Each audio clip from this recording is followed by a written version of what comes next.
chat out. Oh, here we go. Got it. Hello, hello, hello. Okay, we are on.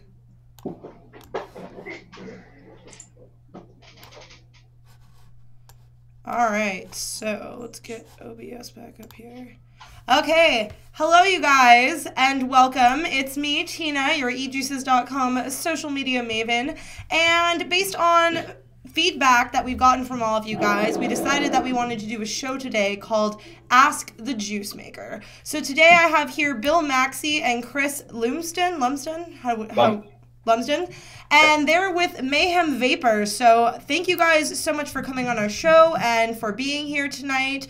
A couple of other things for all of you guys watching out there. We're running a giveaway for this show. So in the description, you can see a link to that giveaway, and that's just for the live show.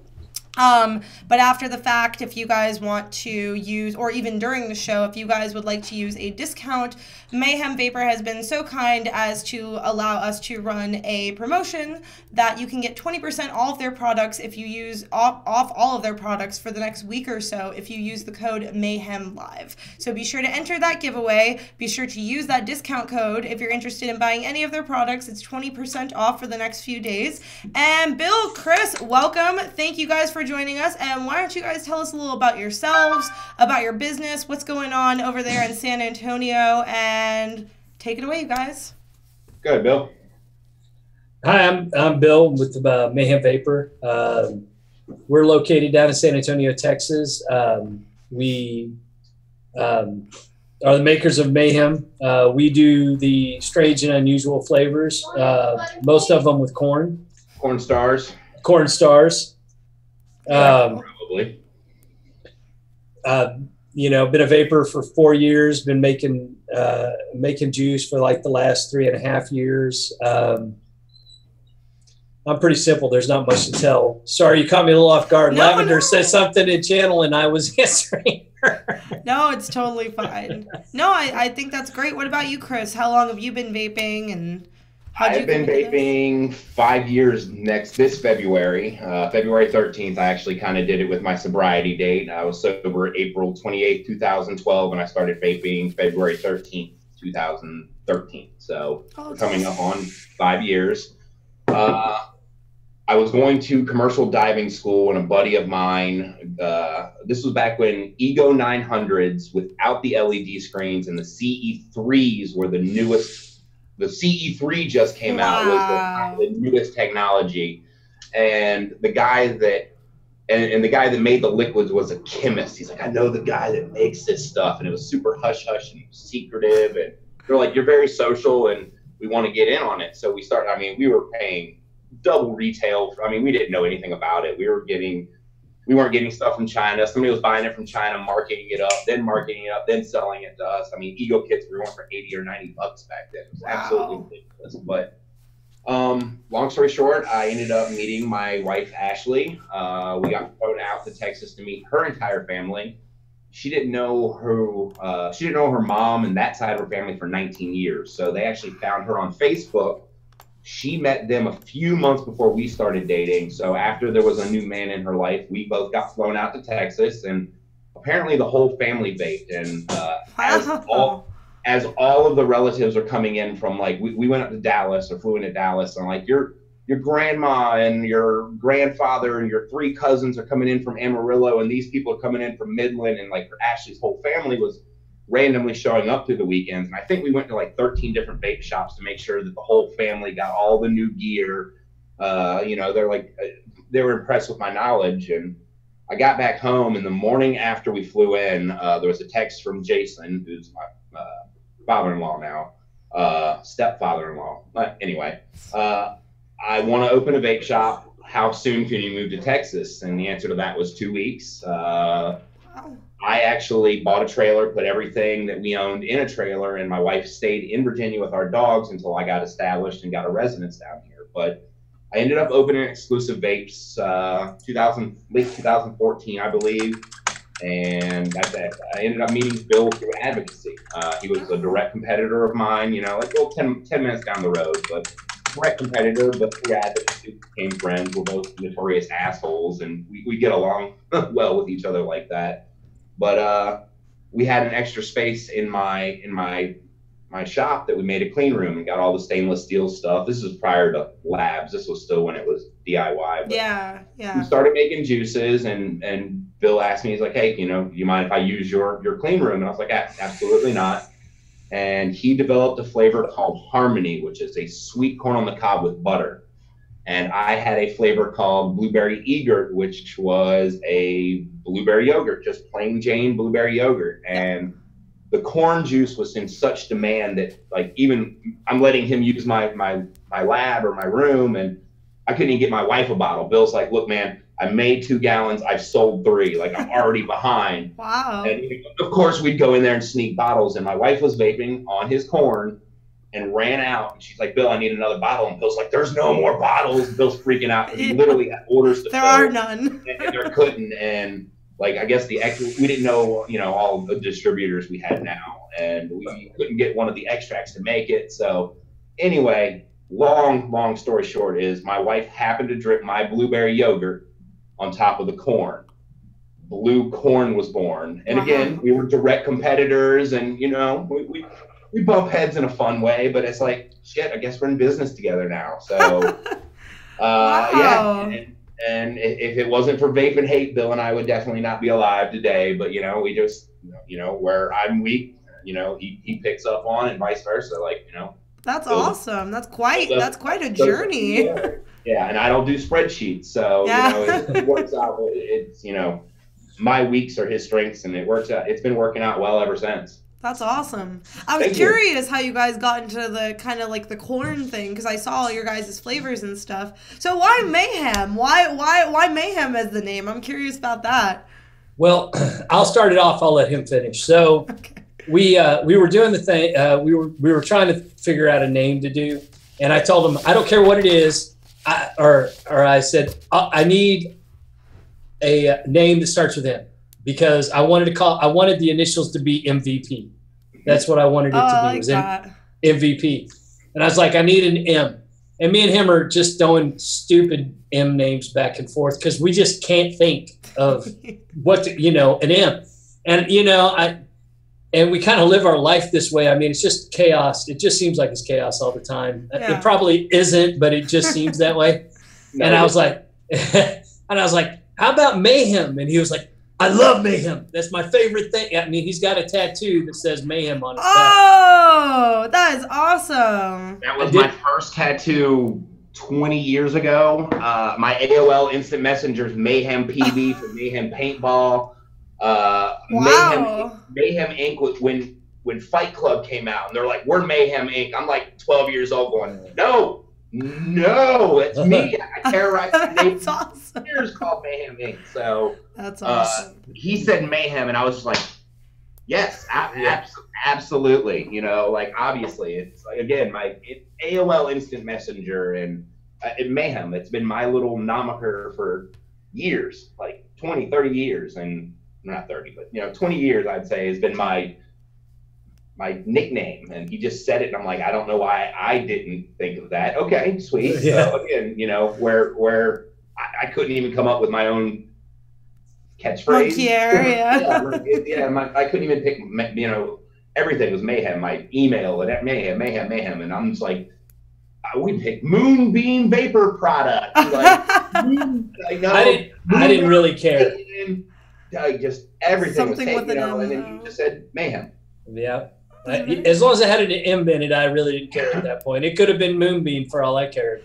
As long as the initials were Moonbeam. But Mayhem's good. It sticks in your mind, definitely. So, so is there, other than the corn and stuff, is there any theme to the Mayhem Vapor? I know you guys have, like, most of them kind of circle around, like, the corn theme, and you've explained why. So is there any other, like, inspiration behind, like, naming them, anything? Like, what's did you have, like, blue corn? Is it blue corn moon? What is that one? Blue corn is, you know, it was pretty simple, you know. I mean, we used a corn flavor and we were using a blueberry flavor. So we were like, hey, blue corn. It's like, yeah, that'll stick. And, you know, and then we wanted to create one. Strawberry is a really hot flavor. And we were like, well, you know, we did it with blueberry. Let's see if we couldn't do it with strawberry. And it's not the same. Blue corn to me and to most people tastes like a blueberry cornbread muffin with sugar on top. Ooh. And we were trying to recreate that for strawberry, but we never really. Yeah, we felt miserably. Of course, probably passed through 10 or 15 different excellent flavors trying to get to the sister. We wanted a strawberry cornbread muffin. Yeah. Never made it, ever. But like rendition 47 or 48, and we're like, look, we're never going to get the cornbread muffin, but this is damn good. Yeah. And it stuck. That's awesome. The other problem too is that, I mean, we literally went through so many renditions of it. I mean, to this day, I still can't taste strawberry. Really? I can't vape a strawberry vape because you had to test so much of it with the other one. I believe it. And I love strawberry. I mean, that used to be one of my favorite vapes was a strawberry vape, but I just can't taste. I literally, to this day, this has been 2 years ago. I still, every once in a while I get a little bit of strawberry out of it. For the most part, I can't. And then, you know, so we did that one. And then morning corn was the next one. We really wanted a cereal one, and we wanted to do something a little bit different than what people were doing in cereals.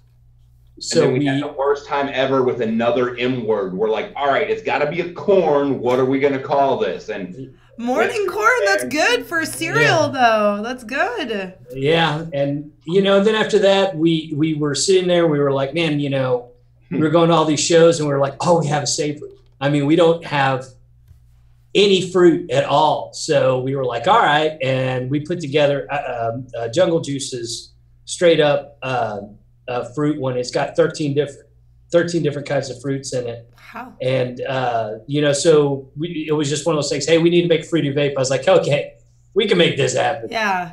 And you said Jungle Juice is probably the most popular one. Would you say that's because it's all encompassing, or why do you think that it's the most popular one?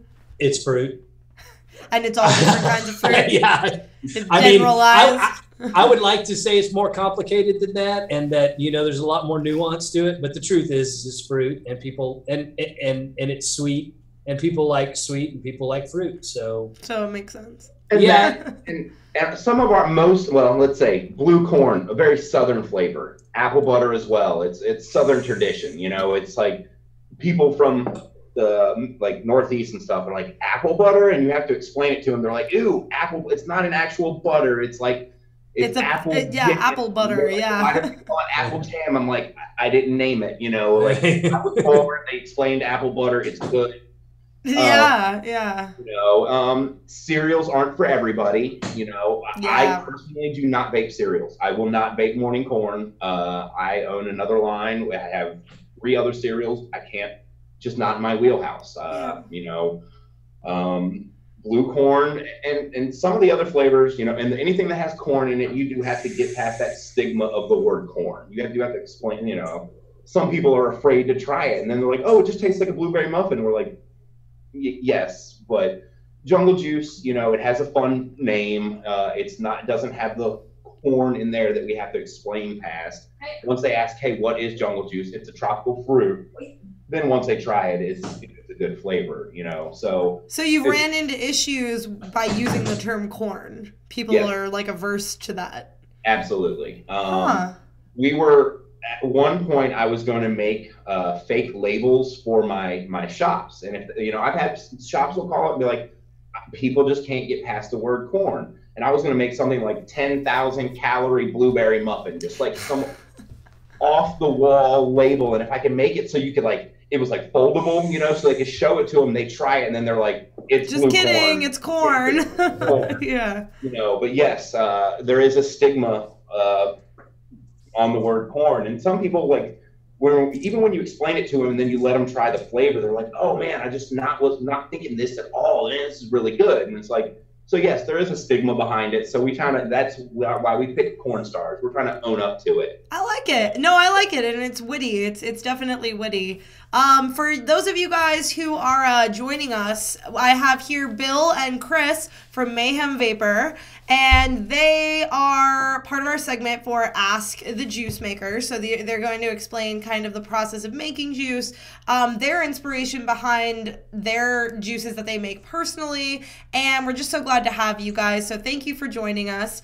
Thank you for having us. For those of you who haven't heard, we are running two things, a giveaway and a coupon code. So on that giveaway, you'll see it below this video in the description. Go ahead and click that and you can enter. And at the end of the show, we're going to announce a winner. Now that winner is going to receive all 5 flavors from Mayhem Vapor, as well as one of those nifty Mayhem Vapor hats that they're wearing. So you guys will receive 5 juices and a hat if you win this giveaway. And for those of you who are interested in buying maybe like one of the flavors, or you want to give it a try, or you don't win for some reason but you still want a discount, then we have a discount code that we're running for the next few days. That is Mayhem Live, and that will give you 20% off anything out of the Mayhem Vapor collection. So you guys, I have a couple more questions regarding kind of like the scientific process. So how do you guys decide on PG and VG, and do you find that certain PG, VG levels alienate people to a degree?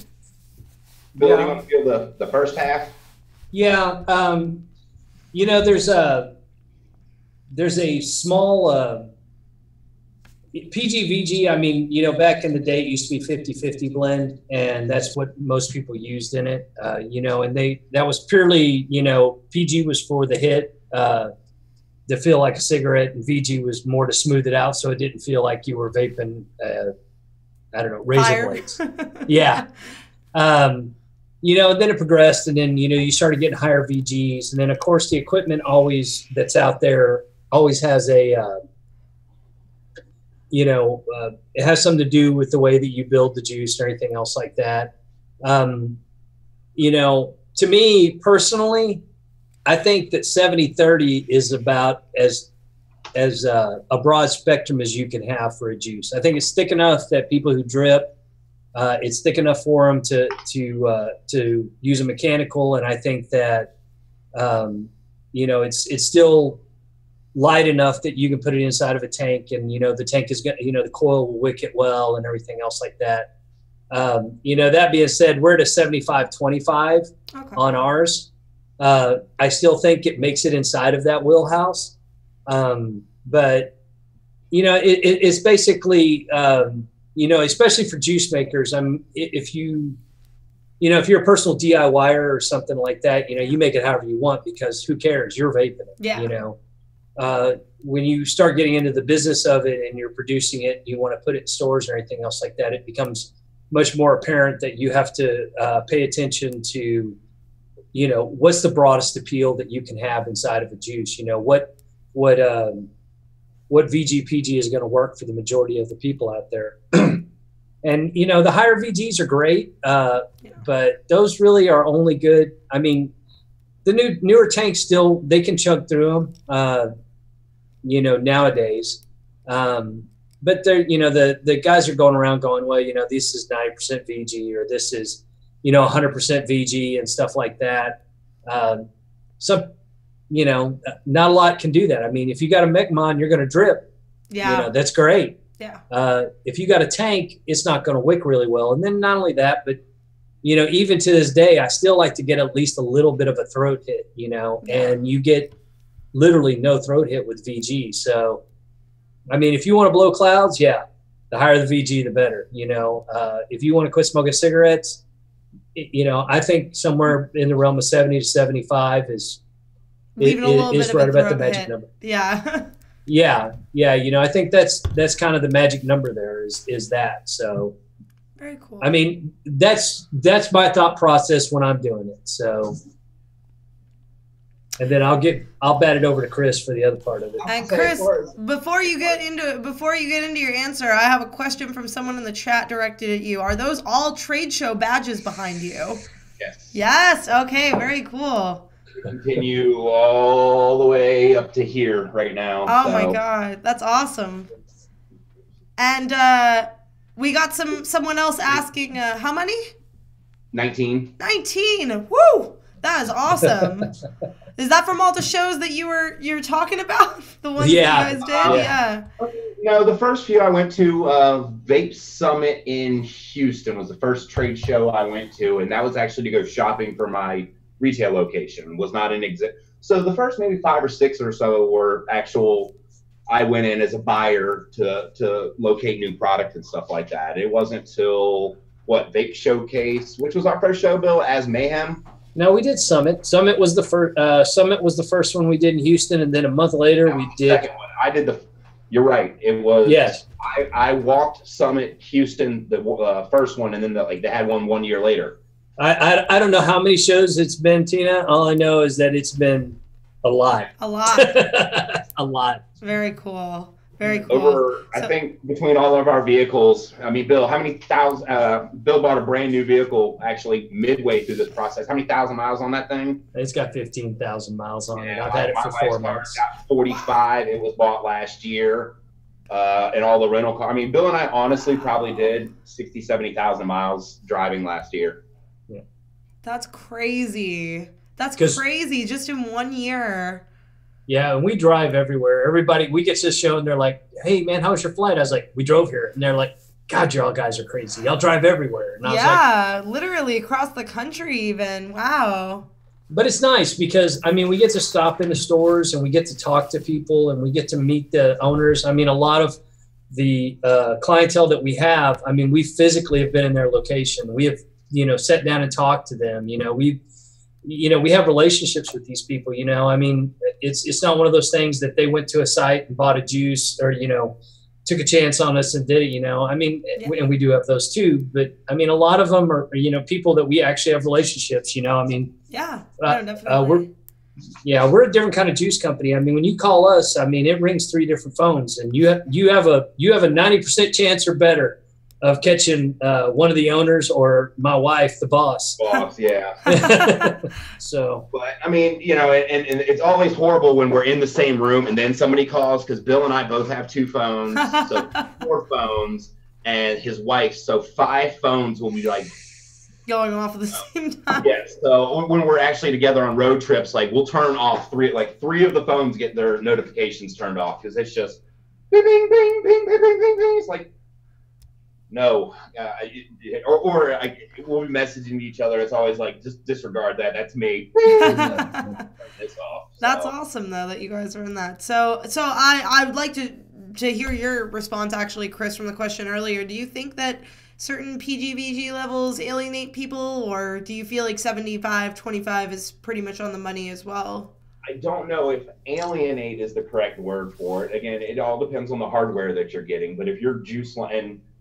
I want to say something. The term max VG is the dumbest shit ever. Pardon my language, but max VG is subjective.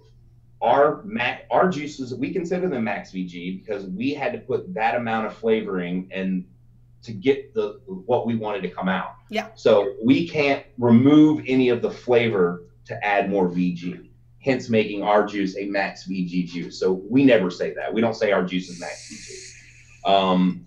Yeah, I mean, I wouldn't say alienate, but if you have a device that it has a smaller ports in it that doesn't have good wicking principle or properties to it, an 80-20 is not going to work for you. A 90-20 is definitely not going to work for you. You're going to run through, you'll get 2 vapes per coil before it dries out and gets burned. So I wouldn't say that it alienates people, but if your vape shop employee that you're buying from is remotely knowledgeable and somebody comes in there with a smaller device. I mean, people still use Nautiluses and stuff like that. They come in with a Nautilus, they're not going to sell the 80-20 to them, and if they do, and the person's like, I keep getting dry hits, it's a knowledge issue. These juices would not perform well in that device. Gotcha. So I wouldn't say that it's alienating them, but I mean, some of those max VG juices are directly ported to drippers. It's what the whole line is based around. So, you're basically choosing your market at that point, and you're picking a niche and just sticking with it. So, some juices aren't for everybody. I wouldn't say it's an alienation, more is that it's they picked a niche market that they want to attach their juice line to, and that they want to promote their products in front of, like the cloud tracers and yeah, stuff. yeah, different. That's the different crowds too, probably. You know, like like Bill said, different crowds, different things. So you guys, now I kind of want to get into more of the technical stuff with both of you. So I think what I'm going to do is I'm going to ask like one person one question and then one person another question. So this next one's for Bill. For the benefit of our viewers, can you please walk us through the process of making juice? Because a lot of these people out here have no idea how e-juice is made. They have no idea the process that goes into it, you know, and we just talked about VG/PG levels, but what is the actual step-by-step process when you're making a juice? Like from scratch? I mean, like you're making a flavor? Yeah, like you're making a flavor. Like you're making blue corn, for instance. Walk us through like what creating that actual flavor would look like.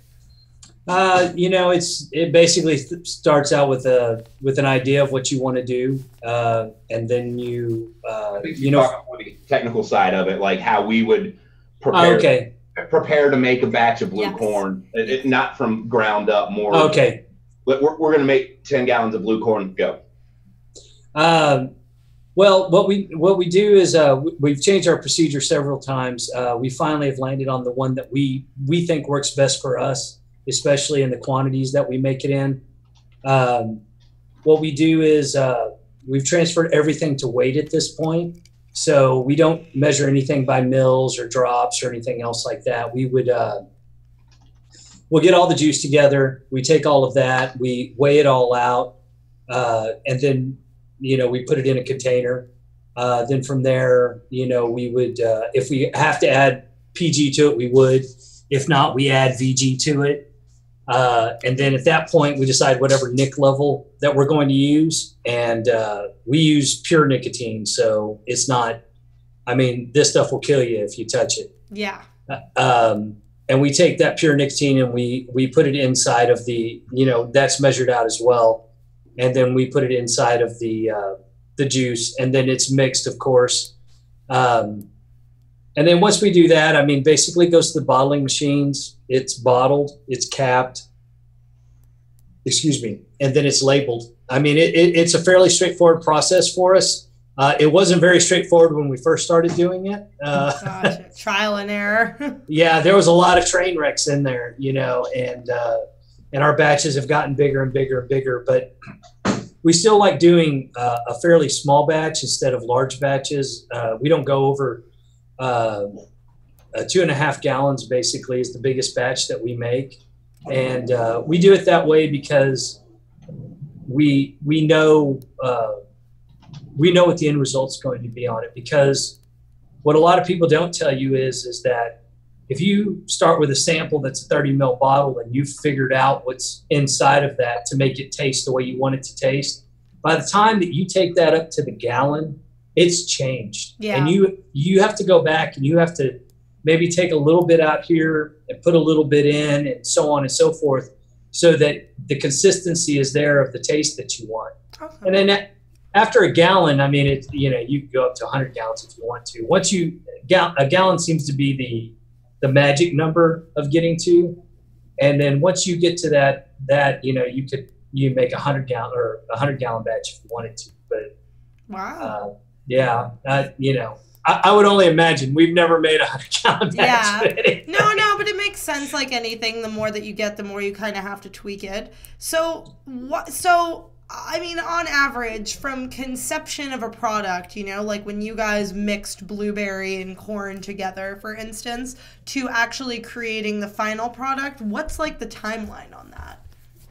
You know, it all depends. Sometimes, you know, lightning in a bottle. You know, I mean, sometimes you're thinking to yourself, man, I want to make this, and this is exactly what I want to make. And the first time it's like, all I got to do is this, this, and this. And, you know, you could go through, I mean, the smallest I've ever done is probably 6 or 7 renditions of something. But I mean, I almost dead nailed it on the first one.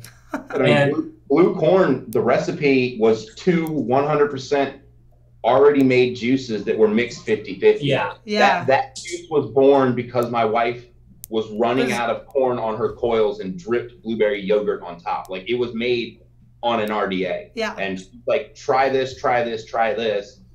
And blue corn was done. Honestly, for the first, 6 months, the recipe was make 1 gallon of blueberry egret, make 1 gallon of harmony, and then we would pour the two together. There was into no two into two giant mega gallons. Our lab manager was like, "What's your recipe? What's your recipe?" And he came back and he's like, "This is the recipe for blue corn." We're like, "Thank you, we appreciate it." But once you make a juice, you know, it's. I'm not artistically inclined at all. I can't carry a note in a bucket. I mess up stick figures. I don't play a musical instrument. I just am not artistically inclined at all. But for some reason, I'm okay at making juice, or pretty good, or, you know, at least a few people think so. And, you know, most of the time when I want something, I get pretty close to it. And then from there, you know, make the different revisional changes. Chris is as well. And, you know, after the first flavor, I mean, it's, you know, the second time it may be a 20% adjustment, but, you know, average it's anywhere between 15 to 20 renditions of it to get it exactly the way we want it. And by the time you get into the 20th rendition, I mean, you're talking about minuscule changes. But the small changes at the end are just as important as the big ones that you did in the beginning, because, you know, we'd always ask opinions of the juice or anything else like that, and no juice that I have ever made or Chris has ever made was as good as at the very end when someone says, you should take that down a notch, or you should add this. And that 1 or 2% is the difference between having something that's, it's okay, to something that's like, man, that's really good. You know, so it's the small changes in the end, and it's everybody working together to get it where it needs to be. That's, you know, that finally produces it. And like we said earlier, we did 63 renditions of red corn. I mean, that's why I can't take strawberry anymore. and you know, and it wasn't what we wanted in the beginning, but it ended up being, you know, a really good flavored juice. You know, I mean, for people that like strawberry kettle corn, you know, and it's and it has its following, you know, it has its niche, and you know, and we like it, and it does. There's some markets it does really, really well in, so we keep it around. Awesome. Awesome. All right, my next question is for Chris. So I'd love to hear a little bit about your facility, and a lot of people, you know, always have questions about like labs and stuff. So I'd love to hear about your facility and your sanitation and safety procedures, and what it means to be ISO certified, because a lot of people are confused. So what is an ISO certified facility? So if you could tell us a little bit about that and a little bit about the process of how you keep everything sanitary and safe, we'd love to hear it. Well, originally, like I said, everything was born and bred out of, and again, this is years ago before vape labs were even a thing. Yeah. You know, we started early. We didn't need to buy, you know, stainless steel tables, and we didn't need to buy the correct, you know, lab beakers and stuff like that. I mean, you could technically make juice with solo cups and a simple measuring device in your house, but we started early with an adherence to, you know, sanitation and just being clean and wiping up between rounds and stuff like that. This was years ago, and when we decided to actually make Mayhem a company as opposed to Exclusive Vapes, Bad Wolf Vapes, we used to make juice together. When we decided to go into business together, we were just going to build a lab outright. We didn't have the funds available to build one of the modular labs at the time, one of the ones that you just get by a warehouse space and buy 25 panels, and you put the panels in like a Lego set, and you put your air handler unit on the top, and it pumps air down and through and out. We didn't have the funding back for something like that, so we got a regular, you know, commercial building, and we built a room within a room. We built a roof below the roof, and then we built rooms around it, and we built our main lab, and then we built our ante room or our storage room, and then we built our gowning room. Finding the air handler was extremely difficult until we actually found a guy that had 2 demo units. Like, where'd you guys have to go? Corpus? No, we went up in Dallas. Okay, yeah. Wow. So they found air handling units that had been used for a demo. So basically, they replaced the new filters and sold them for, you know, like, we got 2 filters for the price that we were expecting to pay for. I mean, we got it for a quarter of the price for 2 of them. So we started building out the room. We got the air handling units. I mean, we didn't have to get the special ceiling tiles because we built our own ceiling, and we used the hospital grade paint. And it's just basically following down the ISO guideline, and we did it ourselves. I mean, there's no reason to pay somebody we can get the materials that were required of us, and we could do it ourselves. So we built the lab out in about, I think, 3 guys, 2 weeks. Wow. We did. Yeah. When he says That's we quick. built the lab, I mean, we built the lab. We didn't go and hire somebody and say, hey, build this for us. I mean, we were in there actually building the lab. That's awesome. We went in and demoed a couple offices out, and like I said, we built the roof, and then we built the walls around it and framed everything up. And then once you get inside, it's just the finish work that's important. That's where the ISO comes in, your standard of quality, making sure that the floor is sealed. If you have tile that is of a certain kind, if you go with concrete, that it is sealed concrete. Your baseboards have to be hospital grade. Same with paint. Then you have to get into the air cleanliness. I forgot what the requirement was, but we succeeded it by I think we clean the air 100 times every hour with the air handler units that we have. Positive pressure blowing all the way through the lab, so that way particulates and dust don't come from the warehouse or the storage facility. They don't track it in. When the guys walk into the first room, there's a peel and stick pad that they step on the feet that gets any of the dust that are on their shoes off the bottoms of their feet. Then they step in their little booty, their little breaking bag get-ups, and they bought themselves lab coats. I still laugh to this day. We showed up and our guys are in lab coats, and we're like, yeah, oh God. So That's Steve, awesome. Taylor, love you guys. Yeah. But yeah, I mean, you think about it this way. It's like you look over the counter at Burger King and you're like, wow, I'm about to eat this food. So you're about to inhale this and put this in your lungs. It doesn't go to your stomach where you've been downing tequila and crappy food for years. We're trying to improve people's lung function, making sure particulates and stuff like that don't get into the juice is extremely important. So you just have to, just stick with it and adhere to the set of rules, and like that one door isn't open when the other one is, and stuff like that. So it can't cause and the procedures. You do this, you do this, you do this, you do this, and you do this, and when you're done, you clean it up, and then you start all over again. And ISO is really funny because it's kind of misleading. I mean, everybody sits there and thinks of it as a standard of cleanliness, but ISO is not a standard of cleanliness. It's how it's what they consider for a clean room, if you're ISO certified. But it's also a bunch of other stuff too. It's like, how do you store your liquid? How do you process this? What type of box do you use when you ship? Yeah. I mean, all of those things are ISO. Every little step of the process. Yeah. That's right. So when people talk about ISO, they're like, well, is it an ISO lab? It's like, does it matter if it's an ISO lab? If they don't mop the floors, who cares? Yeah.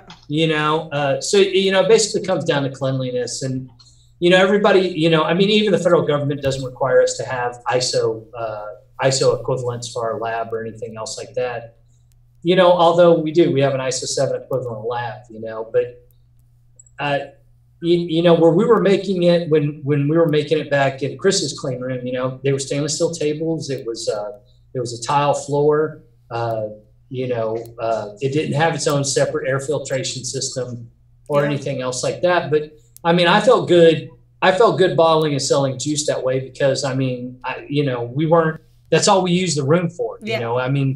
We didn't use it to store boxes or, to go and hang out or, I don't know, play tic-tac-toe, whatever you want to say, we didn't do that. So, and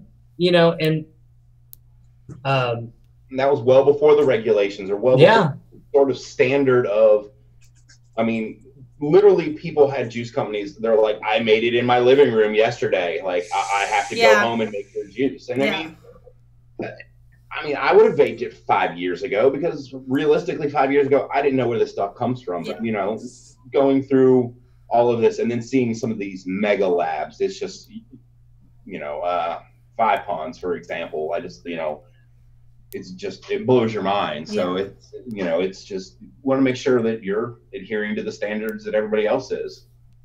And I think people appreciate that too. I think that, like, now that, you know, vaping has been out in the world a little bit longer, that is to be expected, because it's maturing like any other field. So, hey viewers, guys, I want to ask you a question.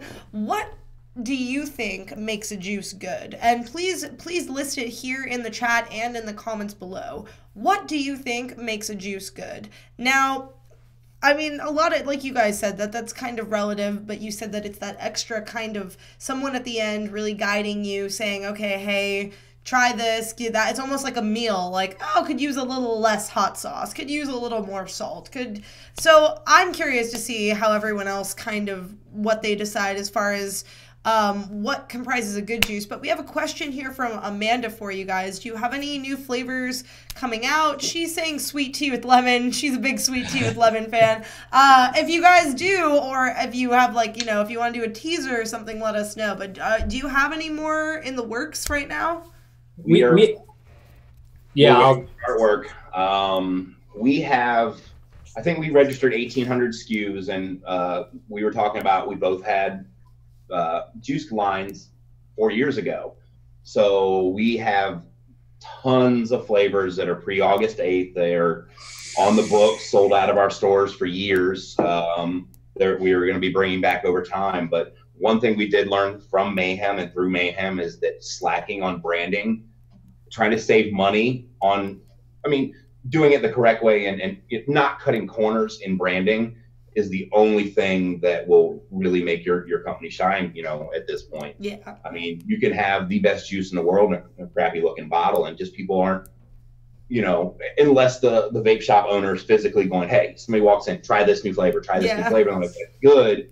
It doesn't, you know, we learned after months and shows of doing it incorrectly.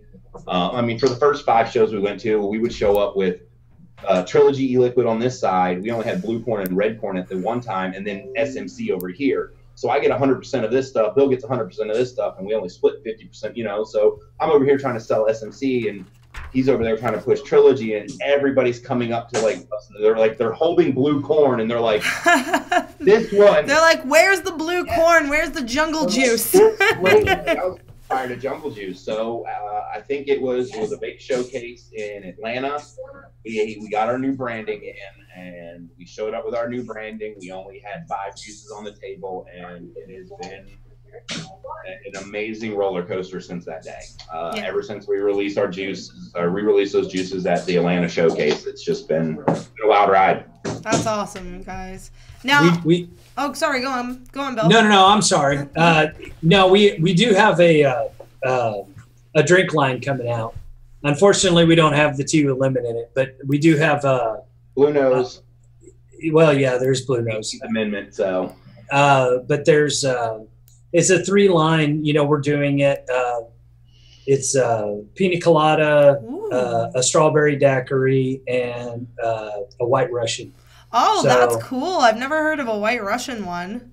Yeah, well, you know, we're just, excuse me, we're trying to do, you know, stuff different. I mean, that's kind of where the corn came from too, because, I mean, I own a shop, and the next person that walked in my shop going, hey man, have you tried the strawberry and cream? I was going to punch in the throat, you know, because I was like, you know, strawberry and cream's great, but you don't need, you know, 400 different renditions of it, you know. I mean, to be honest with you, you know, I mean, Mother's Milk's just as good as any of the other strawberry cream that's out there. Mother's Milk was the original, you know, so definitely. You know, the first time we didn't need 500 other renditions of it. Yeah, I agree, you know, and I mean, I'm just, so, you know, I'm not 100% against strawberry. It's just, it seems like I am. But yeah, you had too much of one thing. That makes sense. Now, you mentioned the brick and mortar, which is something that I actually wanted to ask you guys about as well. Do you think that this brick and mortar has contributed in any way to your motivation and understanding of being an e-liquid manufacturer? Does having that brick and mortar help you kind of shift or make any changes in those products based on what you hear when people come into those stores? Sure. I mean, most of the flavors that I have and most of the flavors that Chris has, I mean, they basically came from a want and a need of customers coming in. You know, they were like, well, I'm tired of the same old thing. I'm tired of strawberry and cream. I'm tired of Fruit Loops. I'm tired of, this. I want something that's different, and, so we create different stuff. Chris has the 18th Amendment line that he made for his store. And, I have the Trilogy line that I made for my store. And, the funny thing is the only juice out of Trilogy that I really like is Blue Goose. I mean, other than that, the other 5 flavors, they're not bad flavors. They're just not in my wheelhouse. Yeah. And people ask me all the time, they're like, how do you make a juice that you don't like? And I was like, well, because I'm not the only guy on the planet. Yeah, there are plenty of other people. You got to appeal to everyone else. And that comes back to the testing phase, Bill's asking me my opinion on a cereal vape. And I'm like, I don't even. Maybe if I like cereal, this might be good. And he's like, you're freaking useless. I'm like, I know. I don't know why you brought it to me. No cereals for you, no strawberry for him. Those are outsourced testers. So, when we developed the strawberry daiquiri, we produced that juice solely on the opinions of other people. Bill and I didn't taste any of it. So we're going back like, try this. They're like, oh, no. And they're like, well, what do I fix? And they're like, well, what'd you put in it? And it's like, it was really difficult after that one, So I think strawberry daiquiri is the last strawberry that I think I'll attempt to develop. Like, again, I have zero palate for strawberry. There's one strawberry vape on the market, and shameless plug to my buddy, Luscious Liquids out in Maryland. Their spaghetti ice cream is delicious. And again, I've heard of spaghetti ice cream. Yes. Winston is actually one of my very first customers with SMCE Liquid. His mom owns Minky's Vapes out there in Maryland. I can't remember the town, but great group of people. And he got into the e-liquid industry, and he sent me a bottle of it asking my opinion. And I called him, and Bill vouched for me. I don't talk to people. I hate talking on the phone. Message me, because then I have something I can go back and look at. And, when I squirrel out and forget something, I can go see it. And as opposed to, Bill, do you remember my half the conversation I just had? He's like, what are you talking about? I was like, I completely just blanked the last 5 minutes out. So there's literally one strawberry vape that I enjoy right now, and it's that spaghetti ice cream. Other than that, I have zero desire to try it at this point. I just know, even if it's, I've had people they try their sales pitches on me, just try it. I'm like, I'm telling you, I get a flat note where strawberry's supposed to be. Yeah. So if they had a strawberry, kiwi, and something, I would get strawberry, or I would get kiwi and the other flavor, and then a flat area. And the flat area does not taste good to me. So it's not that it's just missing. It's like, I'm like, no, thank you. It's just I ruined myself for strawberry, and I think he did as well. And he really wasn't a huge fan of it to begin with. So I think we might have ruined Bill for good on strawberry. I think it'll come back someday. I have faith. Yeah. And maybe someday you'll like cereals too. But no, I have faith that the strawberry will come back to you guys. But but the fact that you guys are even sitting there saying that you made 60-something batches and tried it to the point of where you've ruined strawberry for yourself to try to make the perfect product for people. And again, we could have lost our flavors at 20. Yeah. And 20 would have been perfect, but we didn't taste it. I mean, like that, we literally went back and like, how many of these were probably spot on because we didn't drive over, and we were at the lab and the guys were at the retail location. So we were shuttling like a 7-minute drive. We would make like 4 versions and we would drive over, and whatever customers were, we owned a shop together called Cloudcraft, exclusive, or God, what was it? Valor Vapory. No, the other one. It was Cloudcraft. What was the name before that? Elite. Yeah, I forgot the name of the shop.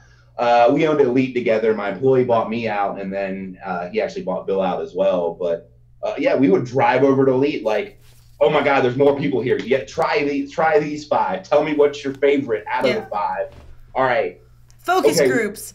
Yeah, and we like number 4, but I wish it has notes of number 5. So I'd throw 3 of them in the trash can, come back to Bill with like, okay, they said they like this about this one and this about this one, and then we would try to combine it. We would taste it and be like, yeah, I still don't taste anything. I'd drive back over to Elite and like try this one. They're like, nah, I think I like the first one first. And it's like, oh my God. And So I think that's something that people don't know, that how much work really, and how much trial and error go into it. I think that people are like, oh, well, you know, it's just that they're ripping off the other recipes of other people and they're just using this or that. But no, it's like birthing like a new, if so to speak, if you will, because you really do have to go through a lot just to get that perfect flavor. Or like your wife stumbled upon it. Just, it was a happenstance moment, but so I have another question for you guys, because you said that you met through advocacy. So do you guys feel that your company is prepared for the upcoming imminent regulations that are upon us in the vaping industry currently that we're facing? I don't really think we know what the regulations are going to be, to be honest with you. I mean, I don't think the FDA is prepared for what they're doing right now. They pushed the date back so many times for the to put in your names, and by the time it was all done, they were like, "Hey, just throw a name in there and throw a picture in there, and good," and that's good, you know, because they had no idea they were going to get this many submissions, and you know, now they're at a point where I was talking to somebody the other day, and it's like, Bill, if they quadrupled their budget with what they've got right now, it would take them 10 to 15 years just to go through what we submitted the first time, much less of what's, you know, we have to do in the middle of next year, which is our recipe, not our recipe, but our ingredients list that we're going to have to put in. So I think they need to come from, you know, Scott Gottlieb, I'm pretty sure I said that wrong, but the new FDI director, I think the reason why he pushed it back to 2022 is because he walked in and he was the only guy who had a brain in the place. He looked at it and he goes, there's no way we can do this. I mean, there's no way that in 2018 we're going to start being anybody who does a PMTA is never going to make it through a PMTA by the time we get to the end of the PMTA. And, you know, so he kicked it back 5 years. You know, that being said, all we can do is what we're asked to do, you know, when we're asked to do it. You know, will we be ready in the middle of the year to turn in what we got to turn in? Yes. Yeah, we will. But, you know, things always change. So, you know, as far as, you know, them going back and saying, hey, screw it, we're just not going to do anything. Yeah. You know, the good old days of the industry are gone.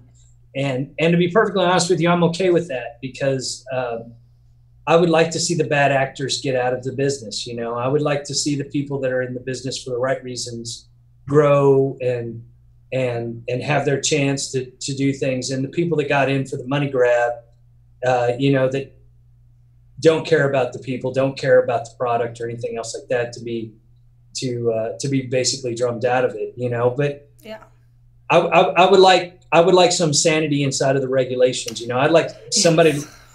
Why are we regulated worse than tobacco? Yeah. Why does 30% of my label have to state on it that I have nicotine inside of a product, and they can sell something that has 6,000 chemicals that doesn't even mention, or 700 chemicals, doesn't even mention they have 700 chemicals, doesn't mention they have cyanide. They want me to put diacetyl on my bottle, although it's 750 times less than a cigarette. But I don't, when I get a pack of cigarettes, it says nowhere on there that there's cyanide inside of it. You know, to me, I just want a little bit of, you know, I don't mind abiding by the laws, and I will do so, but I would just like to be held to the same standard if they're going to do that. Yeah. You know, I want some sanity in this, you know. I mean, you know, everybody always says, well, is vaping healthy for you, Bill? And I go, no, vaping's not healthy for you. I said, anytime you put anything inside of your lungs other than air, it's not healthy for you. But if you tell me, hey, either you can walk outside in the sunshine or you can stand at ground zero of a nuclear bomb, I'm going to say sunshine every time. Yeah. You know, and that is, to me, the difference between smoking a cigarette and vaping. You know, yes, there are hazards and risk involved in both of them. But to be perfectly honest with you, I mean, compared to smoking cigarettes, vaping doesn't even scale on the chart. No, definitely. That was actually another question I wanted to ask you guys too. You mentioned diacetyl. You know, we've got acetone, acetyl, like all of the the drugs, you know, the ingredients and chemicals, so to speak. The stuff that tastes delicious. Yeah, Yes, that's the stuff that makes the juice taste That's good. what I'm saying. Can you tell everyone what Get some more that is? on that, please. Yeah, can you tell everyone what those are and what that is and what, because those words, they're big and they scare people. When they see that, they're like, oh, diacetyl, that's bad. Well, no, it's not necessarily. It's just, you know, so if you guys could explain some of those chemicals that's in there, you know, and about the sweeteners and stuff, because people have a lot of questions about those. I'd love to hear about that. Because they're the scary words. Not really. They're chemical terms. It's, right. you know, yeah. I mean, everybody wants to make them really scary because it fits their narrative. You know, the truth is that, you know, just like I said, you know, even in the worst juice that they tested when they were testing it, diacetyl was 750 times less than smoking a cigarette. And I smoked cigarettes for 26 years. To this day, I don't know of a single person that has gotten popcorn lung from smoking cigarettes. And I mean, my father smoked cigarettes for 60 years. I mean, he died from smoking them in the end, but it wasn't from popcorn lung. But it's a good narrative for the opponents of vape to put those big, long, scary words up there. Excuse me, put those big, scary words out there to terrify people. Yeah. That, you know, you're going to get popcorn lung. And to my knowledge, and I only know of 2 people that have ever died from popcorn lung. And both of those, it was popcorn. That's why they call it popcorn lung, is because one guy worked in a factory for 20 years. And, yeah, or that both, makes sense. It's an environmental thing. One a day, every day. Yeah, and you know, so they do it. So it is a byproduct of vaping, but it's in minute amounts. As a matter of fact, it's actually within it's a chemical that is produced from buttery and savory flavors. So you know, your breads and your cakes and everything else like that have that. Of course, a lot of the manufacturers now have changed their formulas for their extracts to like TFA does it as a DX, which means free. Yeah, so it's free. Even with that, though, I mean, all that means is that the flavoring doesn't contain it. That doesn't mean that once you put it to heat, it won't have that. Yeah. But you know, so it exists inside of the juices and everything. But again, it's one of those things that it's a big, long, scary word, and they're doing it to frighten you. And the truth about it is that, yeah, you will die from diacetyl from vaping. The problem is you got to be 200 years old to die from it. Yeah. So, well, actually, somebody said the other day you have to be 1 million years old. So if you live to 1 million and you die from popcorn lung, I think you're ahead of the curve. Yeah. Yeah. And what about you, Chris? Do you? I mean, what do you think about the use of this terminology, of these chemical terms being used to kind of scare people, or even like, I mean, answering any questions about like sweeteners and kind of like how you guys go about the chemical process and then why it's not as complex as people think it is? Well, first thing I'll touch base on is the sweeteners. There is countless other ways to sweeten a flavor without using sweetener.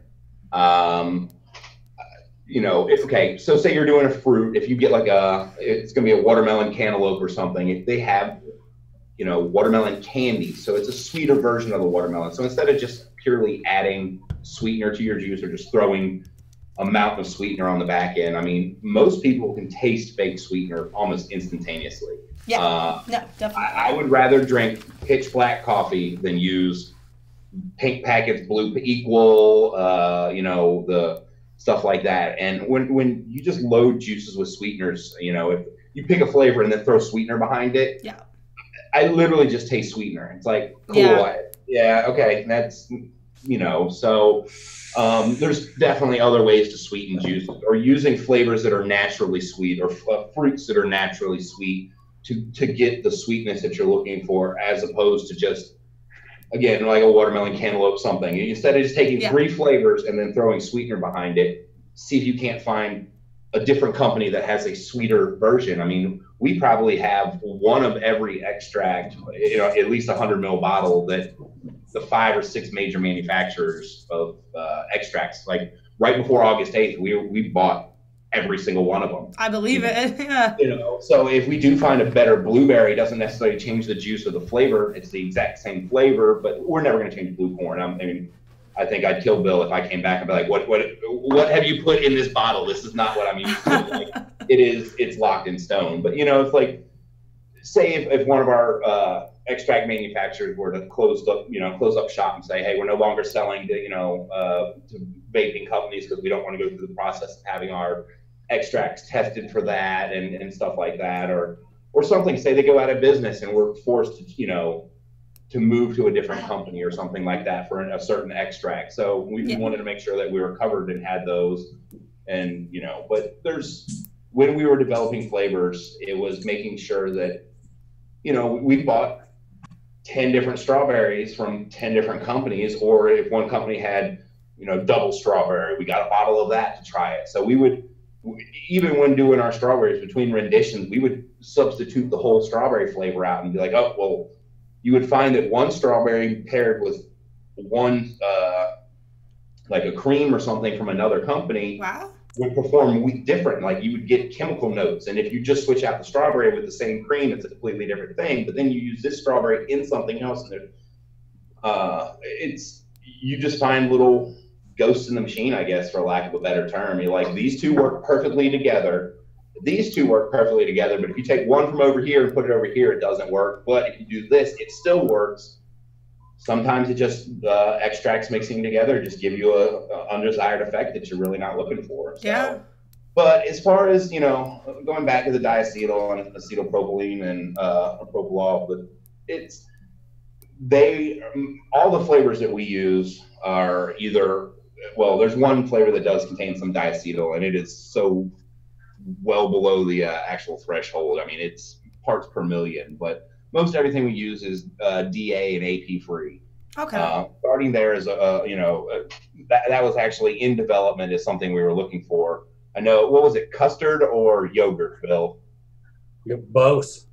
Yeah. Okay. So yeah, early on in the game when people started up in arms about, it contains diacetyl, and we went back and looked at what we have. Yeah. We went from a custard to a V2 that is diacetyl free, so we did have some juices years ago that did blatantly contain it, or they like certain extracts were found to be like, this is just full of diacetyl, so we ended up having to, okay, so we just switched the yogurt out, changed the whole profile of the juice. We didn't just, okay, over here it was 2 mils of yogurt per whatever. Yeah.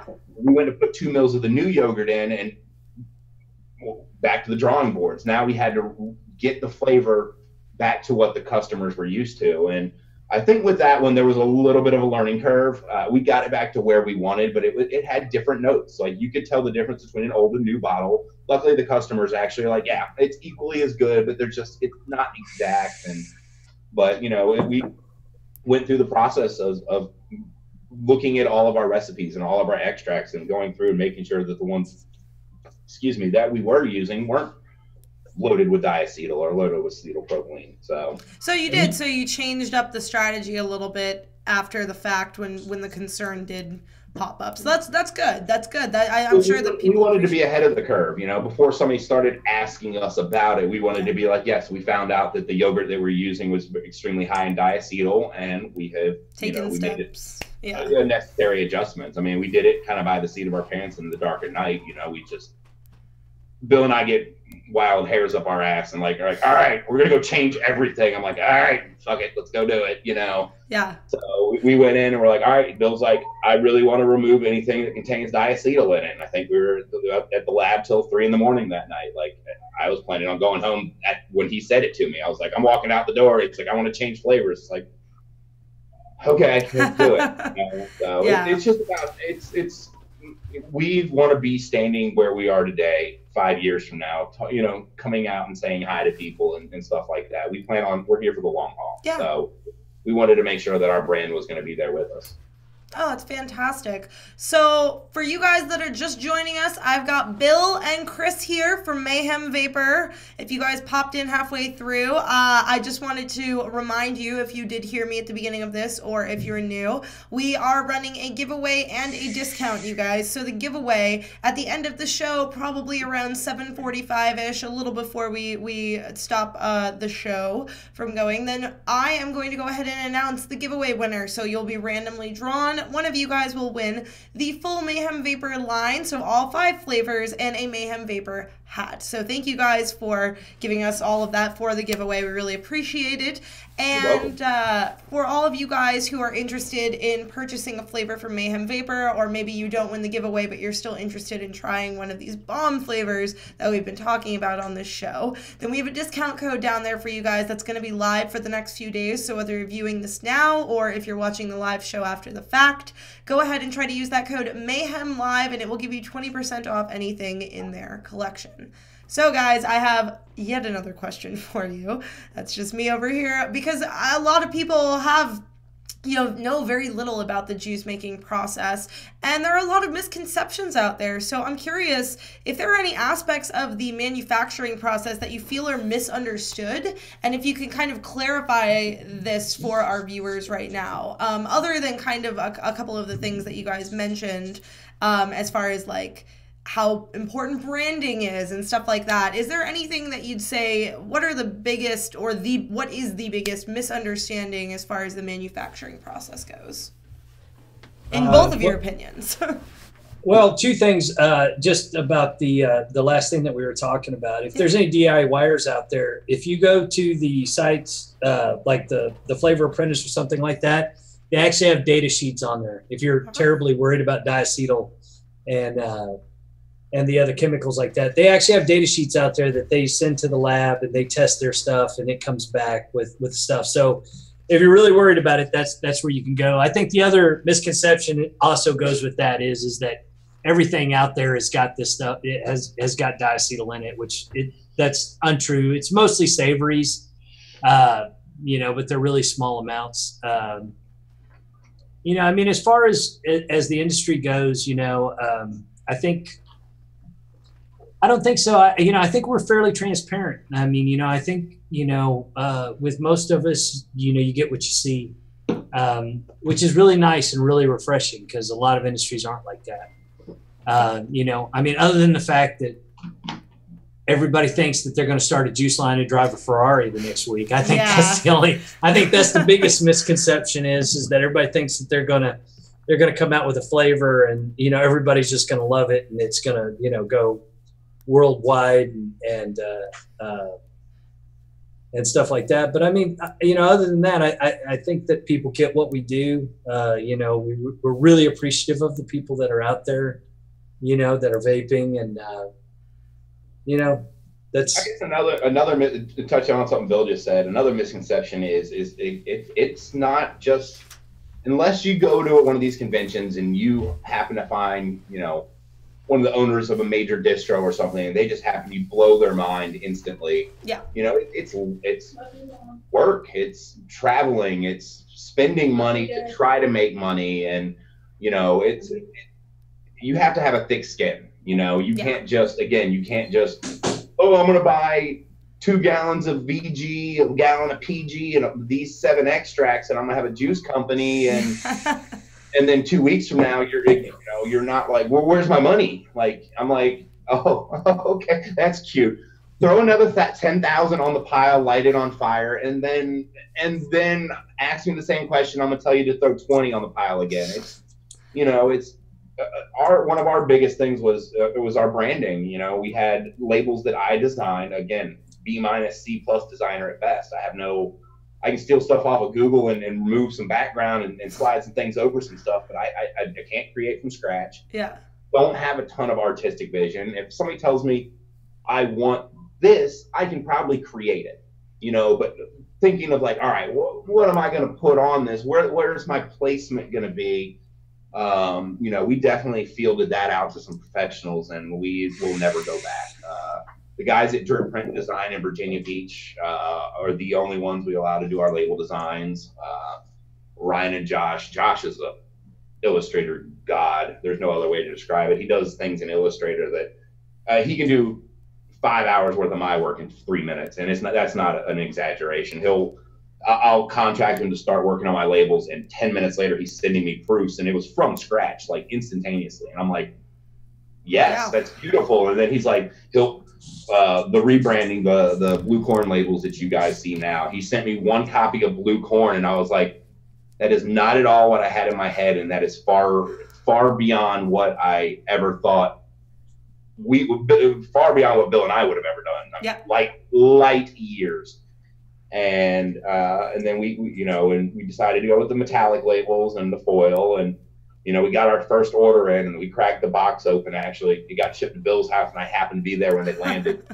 And I mean, we opened up, and morning corn, literally, I think it was one of the first labels we picked up was morning corn, and it just pow, like it jumped off the label with it looked like an actual sunrise behind it. So we were awesome. We were floored by it, and of course the labels arrived not the day before, 2 days before the convention.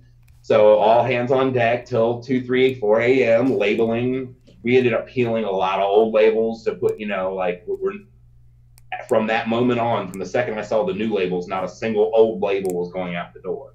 It's like, yeah, oh, that's garbage. Peel that label off, or just put a new bottle in that. So, and then, switching your customers up on a rebrand, like, well, why do they look different? Because they look better. They're going to be easier for you to sell on your shelves. Yeah. And stuff like that. So it just, again, Bill and I don't have really creative bones in our body. And when we contact our label guy, we almost put zero restrictions. We're like, we want it to be like black or gray, go. And these are the flavors, and this is what we're calling them. Other than that, and he's like, you got any more pointers? And we're like, no, we're not going to put you in a box.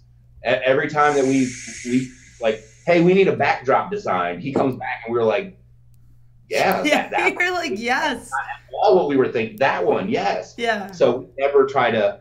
We let him he has full creative range. That's awesome. Like, I've never, other than maybe like, all right, I need you to move this over because of this or something. Other than that, his artistic ability is unlike anybody I've met as far as, in the industry, as far as designing labels. So that's awesome. So what I'm hearing is that there's a misconception that basically going into the juice business is easy. And it's not.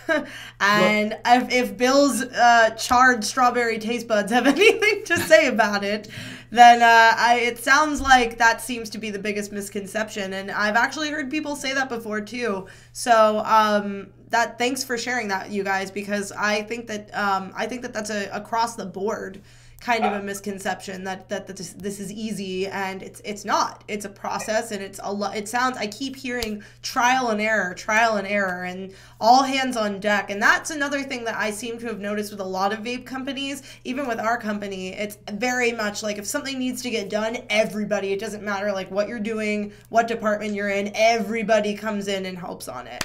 And I think that's a testament to, vaping and people being passionate about it. It's not just work. It's like you're doing this for a reason. You're doing this for a cause. So, and I want to say another misconception is just because you and your friends think it's the best flavor in the world and you start a juice line and you get out into the public, like you might want to go up to your local vape shop and let random people that you don't know with different, you also need to hear the people who don't like it. The lady who said apple butter tastes like candle wax. She was our pivotal.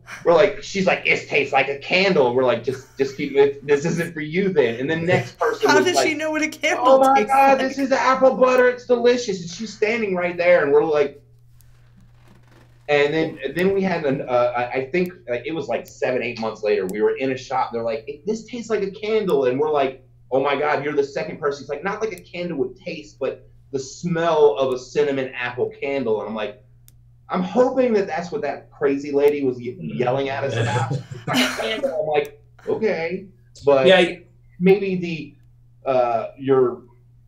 cinnamon apple candle that you burn at Christmas, maybe that's what she was trying to refer to. But again, you want to hear the people who don't like it. Yeah. You want to know what their opinions are. You want to hear you want to hear the bad. And after a while, when blue corn. It has some people that just don't like it. They're crazy, but that's their opinion. They're crazy, but yeah. But well, when you hear 890 people out of 1,000, they're like, "This is delicious." Yeah. But you do hear the comments of why it's not, though. If they want to give you constructive criticism and not just their opinion and force it on you, if they're like, "I don't like it because of this," and if you can get those people to actually give you that. We're tired of people telling us it's good, like we want to know why, why wouldn't you buy this? Oh, because it has the word corn in it. Okay, well, we're not going to change the name. Bill tried that on me once, and I looked at him like he was retarded. Bill's like, I really think we should change the name from corn, and I'm like, we were driving, I'm just like, no. What we needed to do was step up and get our brand known. So that's what instead of Sunshine. Oh, Bill's showing him off because in the chat they're asking what we're vaping and what we're vaping on. So before the next question I want to ask you guys, let's all show and tell. So this is the mod I'm vaping off, you guys. It's Tesla Sig Nano. It's pretty awesome. Steampunk mod. And then I've got an Arctic Tank. And the flavor I'm vaping off right now, where is this thing? It's a Mucho Guava flavor. That's what I'm vaping off today. What about you guys? Show and tell. I saw your flavors. What's your mods? What mods and tanks? So I'm using the Hexome V3, and then the tank is Zeus RDTA. This is the best tank I have ever had in my life. It's got great flavor. He's like, I don't think so. Yeah. It's a good tank. And not only that, but it keeps Bill happy, which is important to me because my favorite thing is when Bill's driving and his tank starts failing, and then Bill just like puts one knee on the steering wheel, and then he's in his lap for the next 20 minutes. I'm like, just give me the tank, give me the mod. I'll usually like, here, you vape this for a minute, but I've hit his tank a couple times. It's really good. What about you, Chris? What are you? Before I ask you guys the next question, what are you vaping on right now? I have been stuck on the Doge tank 6 ECC in California, and it's a good tank. It is an extremely unique tank. I actually have some of the rebuild kits here. It actually uses a wireless coil system. Ooh. So you open up the build deck. I actually have everything right available. You got your build deck pretty much. You actually just open up your build deck. Let's see if I can do this. And it's nice and hollow. You take a piece of cotton and you wrap it around your coil, and you just spin the coil and the cotton, and you put it in there. And then once you actually screw this little top piece back on, the top piece makes the positive connection, the bottom makes your negative connection, and you're vaping again. That's awesome. It's really unique. That is unique. Really unique. It has great flavor. I can't wait for John to make his announcement in January. There's going to be a little bit of a market shift. I'm not going to tell anybody. John, and he couldn't be a better guy. John Greffy is an amazing individual and extremely smart. He's extremely intuitive. Like we almost want to call him and just be like, John, what's the word for the day? And what'd you say it was, Bill? It's like, don't pour lighter fluid on yourself and light it on fire. All right, John. Yeah. Like if that's the advice John's giving me today, but great guy, and I love working with people that are like-minded individuals. I love working with people that I want to put money in their pocket. I want to see them do well. That's another thing that Bill and I like. We do business with people that we enjoy being around. If somebody wants to give me tens or hundreds of thousands of dollars and I don't like them, there's a different story. But, we really do strive on trying to do business with people that, it's a pleasure to do business with. When you call them, it's like, oh, hey, how are you? Yeah, it's like a friend almost. It's exactly. Like you chit chat for a minute, before you even so we really try to be friends and family to most of the people we do business with. So that's another thing about it. That's awesome. I noticed that kind of a lot of people that I speak with any vape companies, it's always really relaxed and comfortable, and everybody, it's like we're all kind of on the same team. But speaking of all that, so at about 7:40, I'm going to go ahead and announce the giveaway winners, you guys. So just know in the next 20 minutes. But I want to know what you guys think is the biggest challenge in the juice making industry, other than the regulations and having to file all the flavors and stuff. What's the biggest challenge that you guys face? other than I listen, we've gone over trial and error. We've gone over, getting it right on flavors and stuff. Is there anything else that you can think of that you guys? Kitty, what are you doing? The biggest challenge, honestly, for me is weeding out the bad companies. And a lot of the bad companies had funding prior to this, so they have a lot more reach. So, it's they're in it 110% for the money, and making sure that small time shop owners aren't getting, it's the smaller shops in towns that you would never go into, other than having Bill and I stopped in places traveling, we drove from San Antonio to Miami, Florida, had a show in Miami, Florida. We made it back to San Antonio on Tuesday night, slept in our bed for 7 hours, drove from San Antonio to Southern California, had a show that weekend. And instead of taking I-10 between San Antonio and California, desert. We've walked into every shop, a half a mile off of I-10 the entire way there. And we wanted to go somewhere new. So we drove up to Utah and through Wyoming and stuff like that. But, it's they don't know who they're dealing with, and they don't know who they're giving their money to. And this, their goals in the industry are definitely not aligned with the rest of it. They're in it for the cash grab, and other people are, the smaller guys are investing more in advocacy than these multi-million-dollar companies are. Yeah. When it's kind of like one of those things. It's like, well, this guy gave me $100 and I gave you 10. Well, 10 was the last I had. They got me in the bank. So it's just really doing business with people that you want to do business with, and they want you to succeed. We want our locations to do well, and I mean, it benefits us, inversely, but the better they do, the more sales. But it's not only that, but we want to see them, succeed as well. We have hopes and dreams for them. Like they call it, we just opened our second location. It's like, awesome, that's cool. It doesn't revert instantly to like, well, how much juice can I get to your second location? Yeah. Send me some pictures. Let me see. It's a different mentality. And it's another thing is some of these companies have sales staff that don't know what they're talking about. Or they call you up and they, like, your shop's going to go out of business if you don't sell my juice. Yeah. You're like, the needless hassling, like Bill and I are terrible.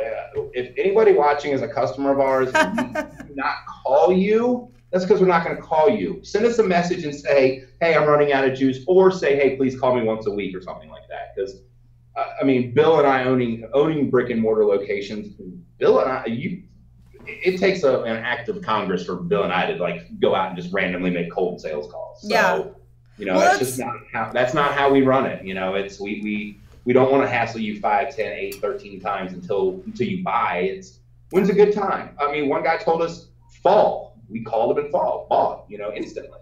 And that was 6 months ago. We put a note in our CRM account. Call this guy in fall. Of course, it didn't remind us because computer doesn't know what fall is, Yeah. Or it's the first day of fall, but I think the first day the temperature dipped.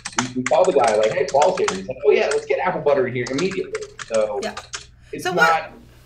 What do you guys do? Because you're saying, what else do you guys do to like encourage trial and loyalty to your brand? Like, what steps do you guys take so that other people, are brand loyal to you? Because you mentioned, packaging and branding and stuff. But what steps do you guys take? I wouldn't call them steps. We just treat every order like it would. How soon do you want your order to go out? We do same or next day delivery. Our cell phone numbers are readily available. If anybody, if you call the hotline, you're going to speak to an owner. We make ourselves available. If there's an issue, you can get, instantly get one of us. And if you can't get one of us, we'll probably tell you, hey, hang up. I'm not going to answer, so the other one does. So, we make ourselves available to our customers. Add me on Facebook. Do not DM us on Instagram. We don't check that. And I've even instructed our social media team, like, if it's for me, if they're, if they want promo items, no. Actually, he has free reign if he thinks they'd be an asset to the team or something like that. But, it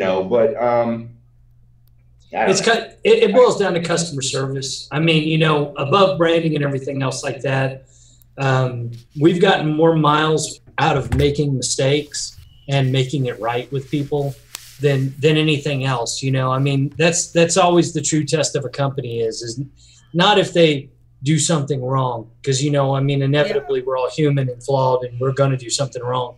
But what did they do after they did something wrong to make it right? And, you know, we're very customer service oriented, you know, I mean, we believe in the product, and not only that, but I mean, if we do have a failure somewhere along the way, it's really important to us to go back and to make it right. You know, we want these people to know that we value them, and we appreciate that they buy from us. There's a lot of other options out there, and they've taken a chance on us and put us on their shelves. And so when we make that mistake, we want to make sure that it's taken care of, you know. And I think that, you know, the failures that we've had, or I wouldn't even say failures, but the mistakes that have been made, you know, we've really gone above and beyond every time that's happened to let those people know, yeah, you're important to us, and yes, we are going to take care of you, and you know, that your business means a lot to us. So we're going to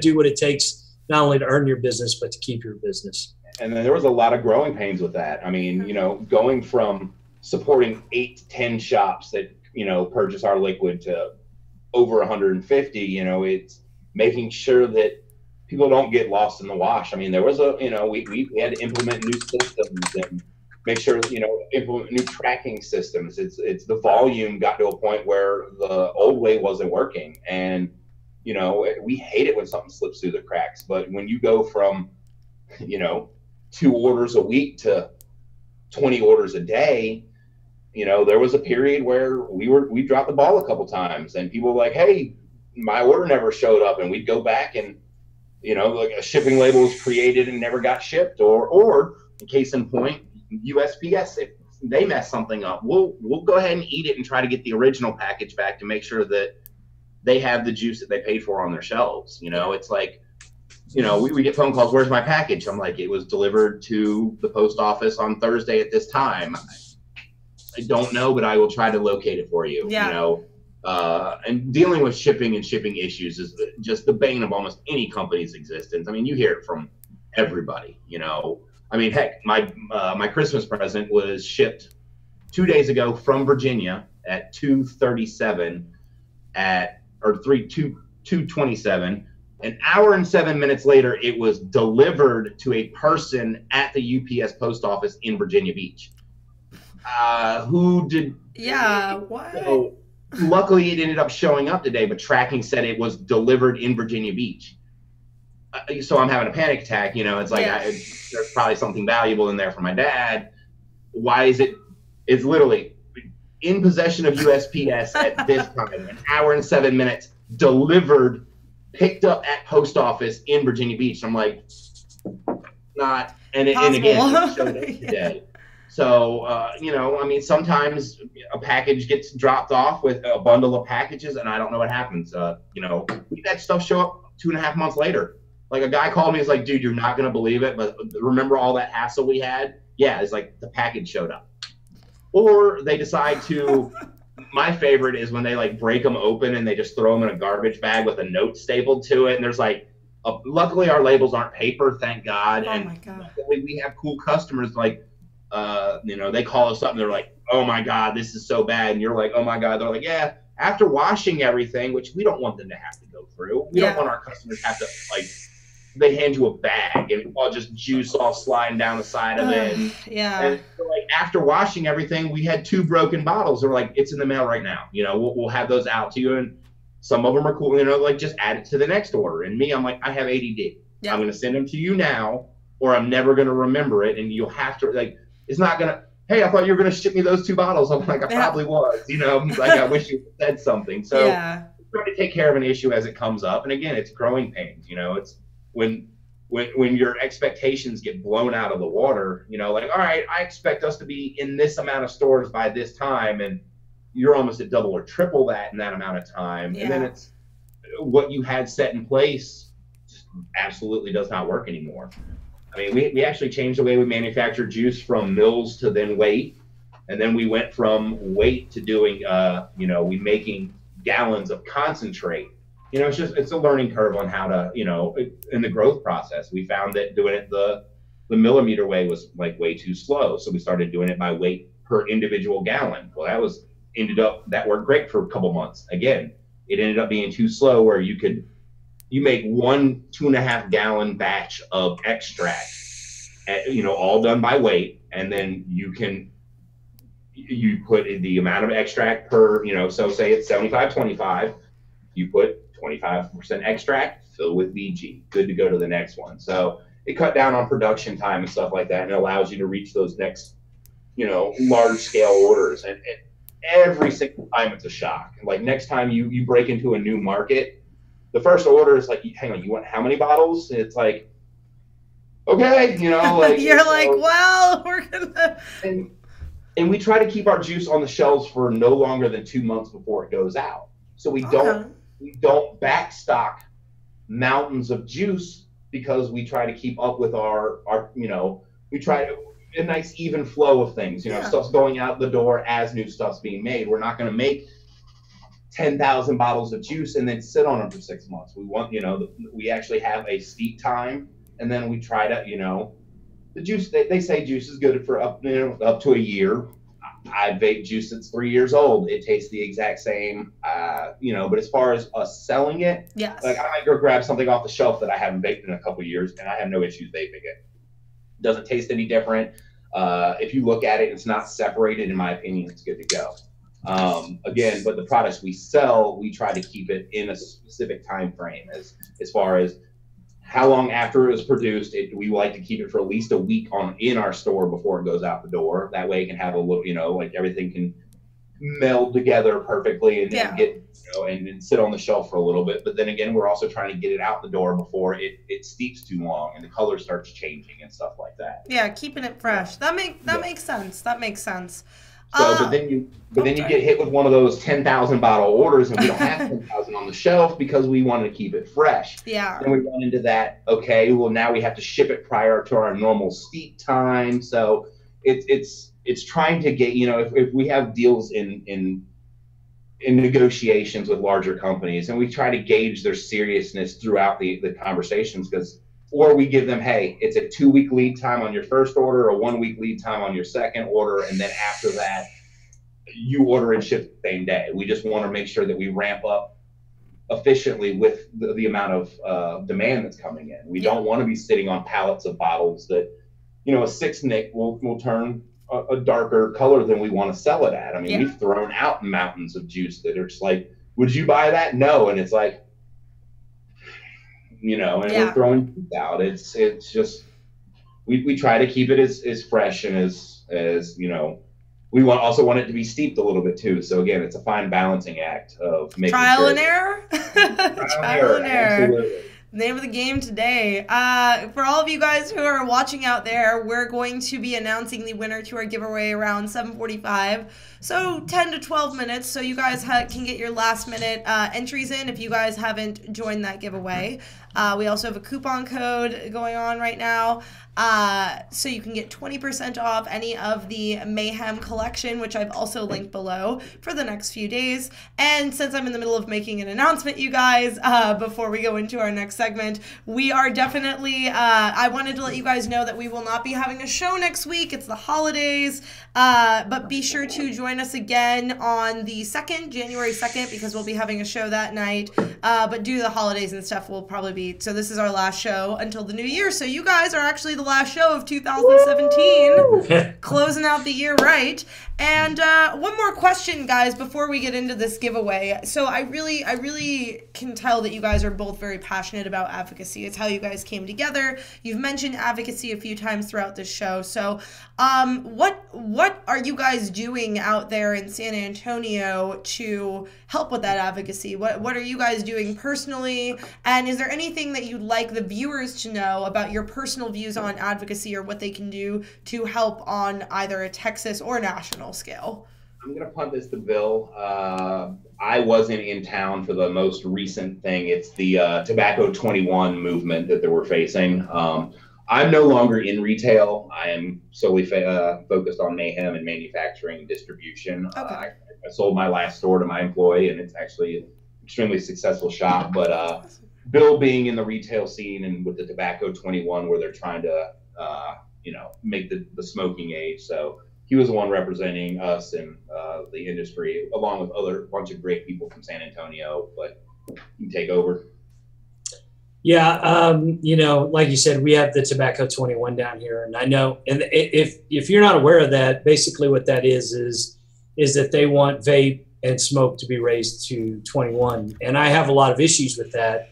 And if you're from anywhere else in the United States, you should be terrified, because if this can happen in Texas, then this can pretty much happen anywhere.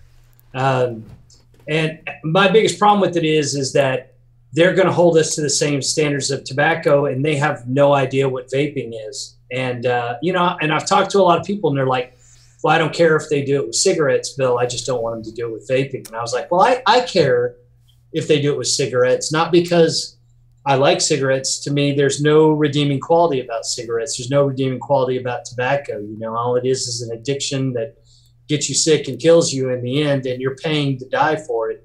But, the biggest problem to me is that you're taking, when you're 18 years old, federal government considers you an adult. Yeah, you can go to war. Yeah, that's right. You can be drafted into military service, given 13 weeks of training, given a weapon, sent across seas, and told to be killed or be killed.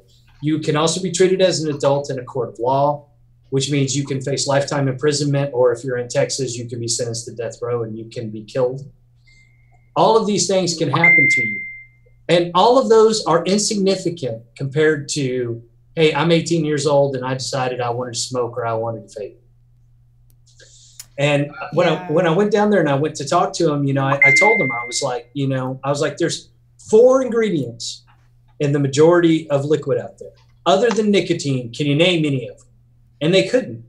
And to me, if I'm going to be regulated and if rights are going to be taken away from other Americans, I at least expect them to know why they're taking those rights away. Yeah.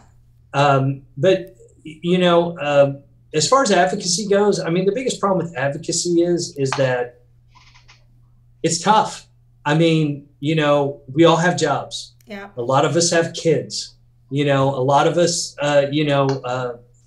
have all these things that are going on. Not only just work, but, hey, I got to replace my toilet, so I can go to the bathroom. You have all these things. And life. And life. And advocacy takes time away from that. You have to, you have to give something away. And, I hate to be the pessimist. I really do. I think this industry is filled with a bunch of good individuals. I think that their hearts are in the right place, but unfortunately, that's not what's going to change it. And we're putting out the effort. The problem is that this was a big thing, and I own a business in San Antonio. It's my livelihood. That's how I feed my kids. That's how I put clothes on their backs. That's that's how I keep the lights on. There was one other business owner down there for Tobacco 21 last time I went down there. So if you can't get somebody out there that their livelihood depends on it, what hope do you have of convincing someone that does it to go down there and do it? Yeah. I think everybody forgets, they like looking in the mirror and they like blaming the government, but what they forget is that they are the government. They are actually the most important part of the government. And we have abdicated all of our power to the federal government because we're too lazy. And I'm sorry if this pisses anybody off, but it's true. We're too lazy or too busy to get involved inside the process. So, I keep hoping that things will change. So far everybody's hoped or wished upon a star. It's like, well, Scott Gottlieb, he's in there now, so he's going to change things.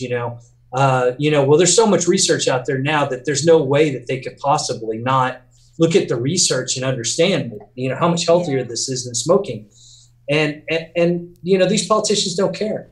They don't care. In the end, their job is to get reelected again. Yeah. So they don't care. They don't care if you die from cancer. That's not They don't care about that. And you want to hear what the funny thing was? Do you want to know how in San Antonio we could stop tobacco 21? How? And it has nothing to do with smoking or saving lives or being cheaper medical or anything else like that. The only thing the congressmen were worried about is, hey, if this law is passed and the police department enforces us, how many people in poor neighborhoods are they going to come and start that with, and then find out maybe they have a warrant, or find out that they're illegal in the United States and that they're deported. No less than 50% of the councilmen said something about that. Not that tobacco's bad for you. Wow. Not that it killed my mother and I'm terrified it's going to take my father. Nothing to do with health. That's all that they were concerned about. And it's so that right there should tell you that these people have such a huge disconnect from everybody else that they don't care. They don't care if they could get reelected on vape, then this would never pass. They'd be gung ho. They'd be all vape. Yeah. Oh yeah, exactly. But it's all the things that have been set in motion against us, and it's all of these things that it's all perception. It's not about truth. Somebody told me one time, it's like, look, Bill, the minute that you realize that common sense has nothing to do with governing, the better off you're going to be. And I was like, well, can't they just look at the study? I mean, the study, 600 doctors from the physician or Royal Physicians. Royal College of Physicians. Thank you. Royal College of Physicians in England, sat there and said 95% are safer. And they even, put some of the bad stuff, they weren't biased about it. I mean, they put in all the factual information. You think that would be enough. You would think that. But even before that study came out, somebody was like, well, Bill, vaping, that could kill you. And I was like, well, yeah, it could. And it very well may. But unfortunately, I'd have to live to be 250 years old to die from it. So yeah. I'm okay. Again, if that's the reason that it kills me in 250 years, I'm okay. At that point. Yeah, and like something else would get me by then. Yeah. Exactly, and it's just, I think that anybody that's waiting around for a magic bullet to happen, without us getting involved and doing stuff with it, you live in fantasy land. It's not going to happen. I'm really sorry. I'm pretty brutal about that. No. I mean, that's why we want to know what your stance is on it. And, we actually had David Gerlitz on the show last week, the guy who did a billion Yeah, Winston Man. Yeah. And he had almost the exact same thing to say. So, I mean, your voice is that voice, if you will, is being echoed across the board, I'd say, as far as advocacy and what people really need to do to get involved and what's actually going on behind closed doors with advocacy. I wouldn't say it's pessimistic. I'd say the people who actually understand the industry are keyed into that a lot more. And not only that, but I mean, the other problem that I have is and I'll get off my pulpit here or off my soapbox in a minute, but it's the alphabet soup. I mean, even if you do want to donate to an advocacy group, who do you donate to? Do you donate to SFATA? Do you donate to CASAD? Do you donate to VTA? I mean, who's doing what? Where are they at? I mean, they've gotten a lot better. SFAs in every state, VA, yeah. SFA, and the rest of the alphabet soup. I mean, who do you donate? What are they doing? Why are you donating to them? And my best advice I could give you is screw the federal government. Don't worry about the federal government. Worry about your hometown. Worry about your city council.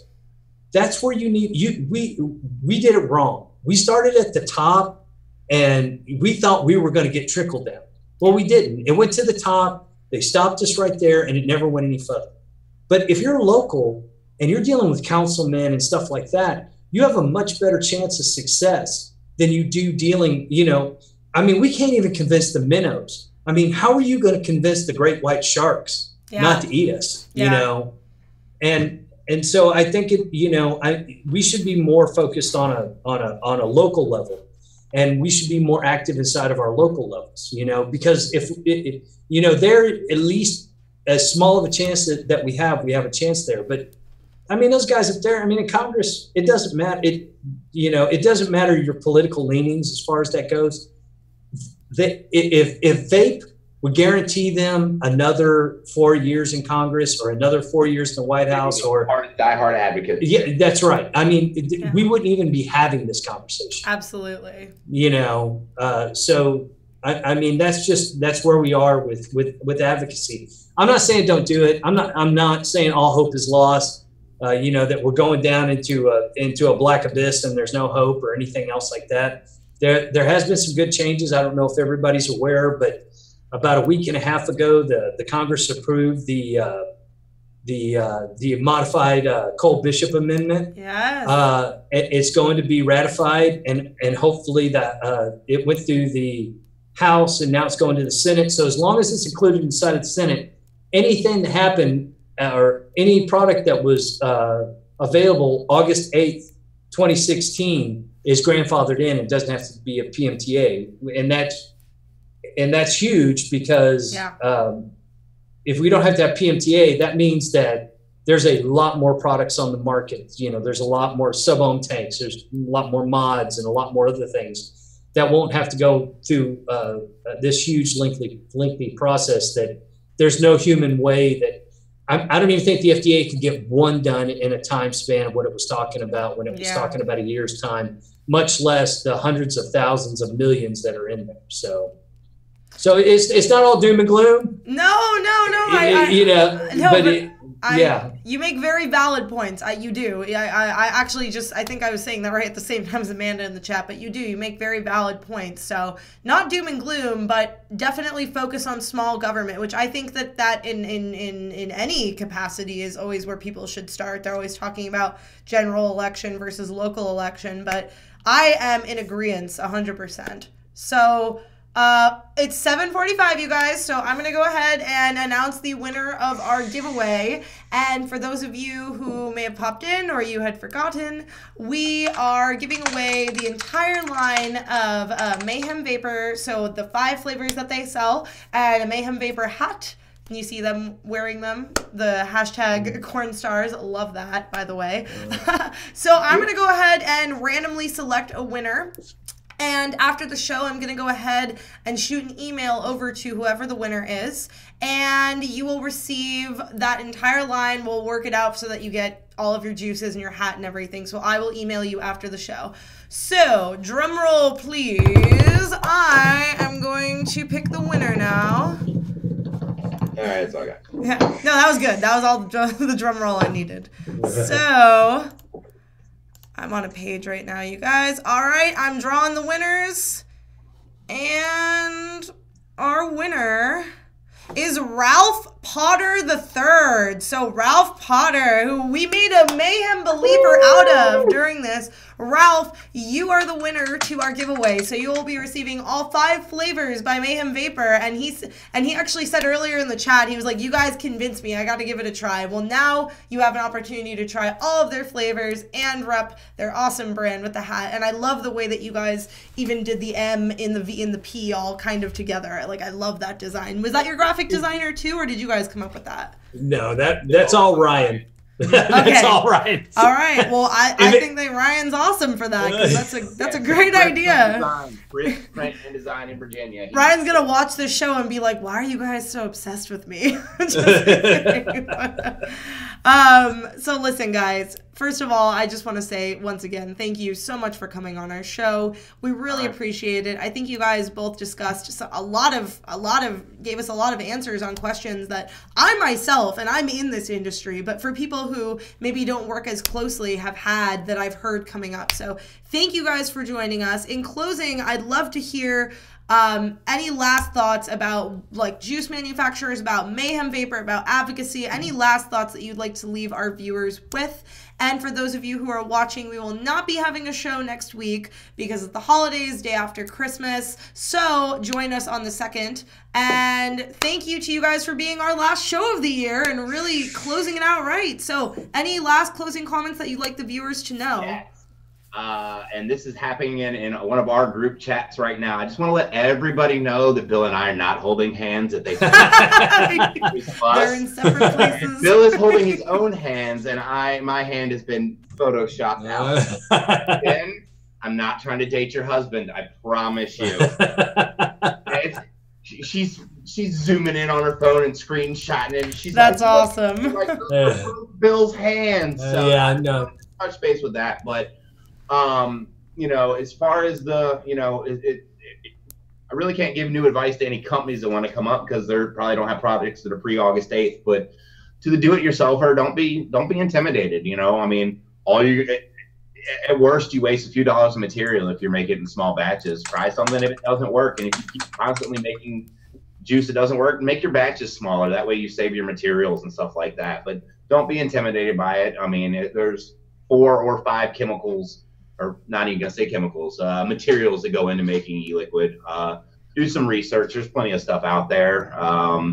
You know, I'm a juice maker that's promoting DIY. You know, if it gets you off the cigarettes, that's what it's about. And you know, and make your own flavor. You know, and if you can't find one out there that doesn't suit your taste, well, I mean, by all means, make your own and enjoy it. You know, and share it with your friends. It's about community. It's about not smoking. That's what it all boils down to, and that's what the people who care about this industry are actually in it for. Most definitely. Yeah. Bill, any closing comments you'd like to leave our viewers with? A couple of things. So way early in the chat, I don't remember who said it. It's like, does anybody make juice that's like food, not like candy or fruit or something? That might have been Ralph. I don't know who it was. But Dean from Coil Vapes has Sweet Pea, which is a sweet potato. Yes. No way. Yeah, and it's really good. Wow. And then the half of blue corn is actually my Harmony, which is actually, to me, it tastes like corn on the cob with butter. Wow. But if you've ever been to Texas and eaten at a place called Rudy's, which they're everywhere, it's their cream corn. Cream corn. Yeah, it is the best cream corn that you'll ever taste. That's what Harmony tastes like. Either people get corn on the cob with butter, or they get sweet cream corn from it. So I just wanted to throw that in there. I've been waiting all show to say that, but I didn't. I saw it too. No, I saw it, but I think we were talking about. But that's awesome. Corn on the cob, sweet corn. Wow.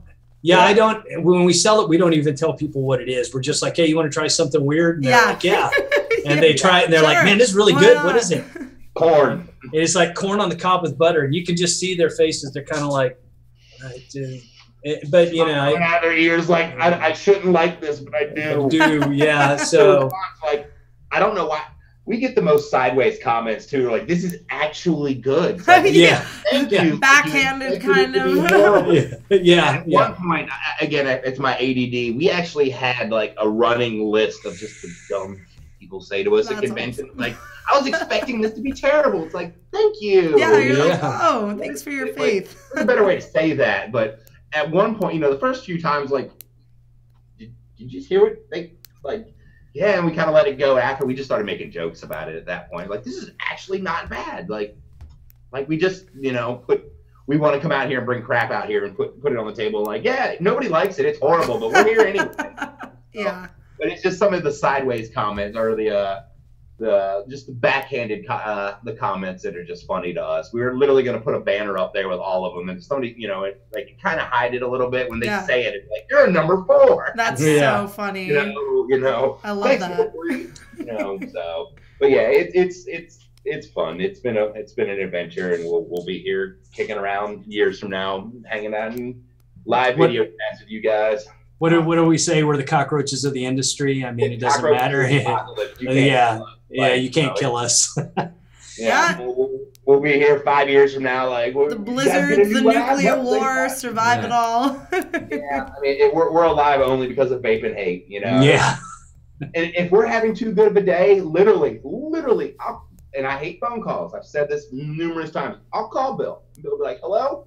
I'll subsequently tell him to go himself, and then he'd be like, "Yeah, you too," and I'm like, "Cool." That's So, funny. I'll talk to you later. That's it. Can't have too much harmony. Gotta have a There was little. there was not enough strife in our day. Like we thrive off of mayhem. If things aren't exploding, like we're waiting for the other ball to drop, like the other shoe to drop. Like, Yeah. all right, everything has gone right this week, and like Bill's like, "Don't leave your house tomorrow." Yeah. You like quadruple check. Yeah. And then, No. just something will just explode. It's mayhem. It's always mayhem with us. And I mean, I just want to say, Tina, I really appreciate you guys having us on here. I know that y'all, I mean, I know y'all got a lot to choose from. Y'all are a really big site, and we appreciate that y'all carry the juice for us. We appreciate everybody who came and hung out with us tonight and asked us questions, and Yeah, of course. Real quick, we get the winner. We do have a ton of different color hats. Have him email his favorite color, and we'll see if we can't get him that color hat out. All right, Ralph, did you hear that? Send us your. I'll be emailing Ralph. Actually, Ralph, I'll be reaching out to you after the show, and I can forward that over to you guys and let you know what color he'd prefer. Or if he's still watching right now, if you just want to type it in the group chat, and we'll know it from then. What your favorite color is. But yeah, no, we're so thrilled to have you guys, honestly. It was great talking to you, and like you said, I like talking to people that are enjoyable to talk to, and I really enjoy doing this show with you guys. So thanks for coming out. Thanks for letting everyone know what the process of juice making is. Really eliminating a lot of myths that come with, big words, chemical terms, and all the stuff that comes with the juice making. And so thank you guys. I'm going to go ahead and close out. Well, we can chat after the show, you guys. And for all of you guys who are viewing, thank you so much for coming. That discount code is going to be live for the next few days, so go ahead and use it.